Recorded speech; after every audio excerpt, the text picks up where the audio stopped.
The vertical prison known as the platform is back. With the success of the first movie, the sequel is here, but instead of being a traditional sequel, this is actually a prequel that explains a lot of what's happening in the prison by the time Goring shows up in the first movie.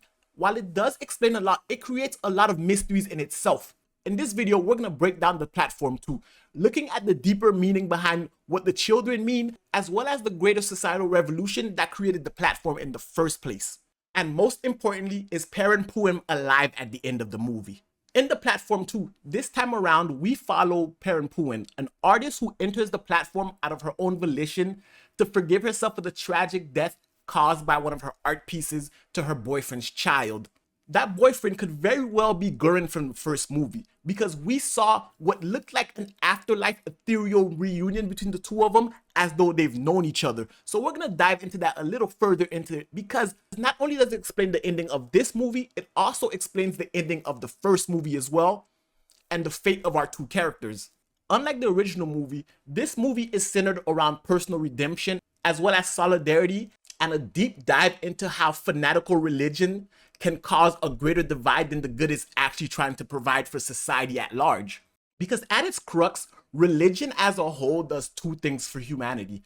It gives us a sense of solidarity, as well as giving us a sense of redemption and personal forgiveness. We see the prisoners unite under a messiah that they believe in, and that messiah starts to enact peace throughout the platform, bringing a sense of order in the chaos that would be this prison. However, this order is very restricting to other characters' personal freedoms, and now that causes a great divide between people they call barbarians, who don't want to follow the religion, and the people who follow the Messiah himself, Dabin Bobby. What's really wild about all of this is the fact that they're all prisoners. Some are here voluntarily, but some of them are hardcore criminals.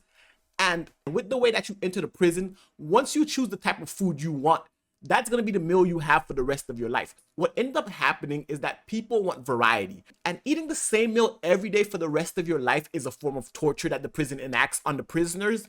But it also creates a caste system in which the people on the higher levels don't actually have to follow that rule. And once the people at the top no longer follow the rules, it's anarchy throughout, and the people at the bottom ultimately suffer. If you like the video so far, do me a favor and hit the subscribe button. But once people suffer enough and one person stands up, that person usually becomes the leader as an anointed a messiah. And that's what happens in the platform too. A messiah rises and gives people hope, and people now start to follow him, because with a more fair system, everyone can have a bite to eat. But again, human nature plays a big factor in all of this.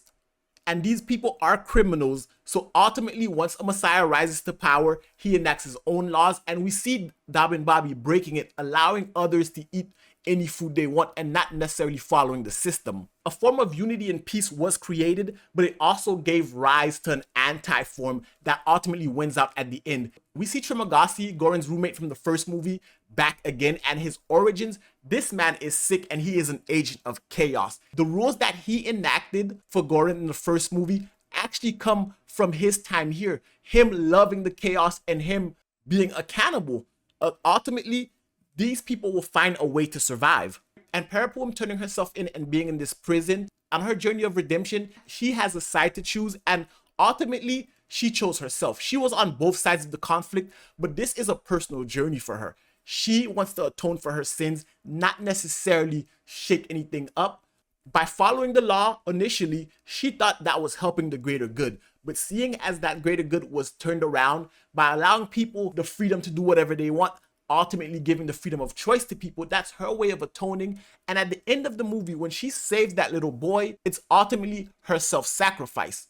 So on her journey, she went through all stages of it all. She was an anarchist, she was religious, and then she became altruistic in the end. Her guilt stems from a horrific accident where a child died due to her art piece, a dog sculpture with sharp claws. And that child was the child of her boyfriend. That's why she keeps using the line, if I could turn back time. If she could change everything, if she had another chance with her boyfriend, she would do things differently. And we saw at the end she was starved, dehydrated, and she could not navigate the altered gravity of the platform and ended up busting her head not once but twice. So all signs point to the fact that she's dead. And in this ethereal afterlife is when she has the chance to do it all over again. And she meets her boyfriend Goring. because these two characters have no reason to meet each other in this state. And if you remember at the end of the first movie, Goran pretty much, for all intents and purposes, is dead as well. And both of their hopes are the children. The children ultimately have a big role in both of these movies, and we see the little girl from the first movie in the second one as well. Children represent hope for the future, and that's where their importance comes in, because we see that the children are being raised underneath the platform, and ultimately when they become of age, they're put on the platform. Why is that? The real answer to that is because greater society as a whole, the society that created the platform on the outside world, it's a new revolution, and this revolution wants to indoctrinate people into their way of life. That's why the platform is set up as a fake meritocracy, because they want to give the illusion all things are created equal. However, the greater society at large, we the people, we've been here a while. We know what freedoms are. You know who don't?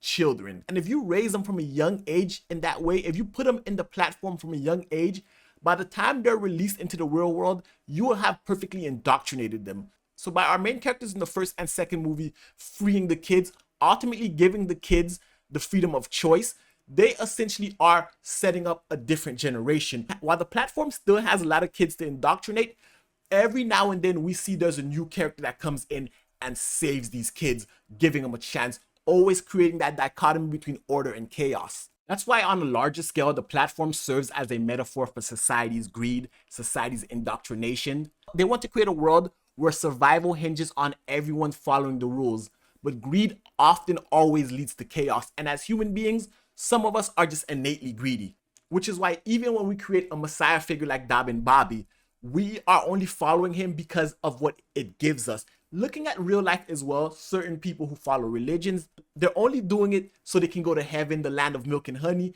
and not necessarily because out of true altruistic love for the greater good of society. But at the same time, that order can give certain people who don't have a purpose a purpose. For example, the character Zamatsin, Perepuem's roommate, cellmate, he himself needed this structure. We learned about his backstory and how scattered he was, and ultimately how he abandoned his family. That was his version of it, but they got tired of him and kicked him out. He had no purpose, no drive. And him joining the counter revolution, him eating his same pizza every day was okay for him. It's when his personal greed got involved and he ate more than he could, the guilt started racking up. Guilt is another major theme that both movies share, because personal guilt is a major driving force in most of humanity's motivations. He could no longer carry the weight of his guilt, even though no one really knew it was him. Ultimately, he might have got away with it, but the guilt was eating him alive and he set himself on fire, creating one of the most gorgeous scenes in this entire movie, and that sparked another revolution in itself. Every major act against the norm on the platform seems to spark a revolution in itself, showing that all it takes is people stepping out of the structures that they give to give people hope. But I do wish the movie spent more time exploring the dynamics of the characters, because even when her second roommate comes in, I wish we would have gotten to know more about her backstory a little more, because ultimately she was hardwired to believe in this religion as well. It was indoctrinated into her, and we see that the effects of it all affects all of them differently. So I wish we would have gotten more time to explore the effects on everyone. But that's my thoughts on it. I'd love to hear your thoughts on the platform too in the comment section below. And guys, if you like this video, give it a thumbs up, hit the subscribe button, and until next time, peace.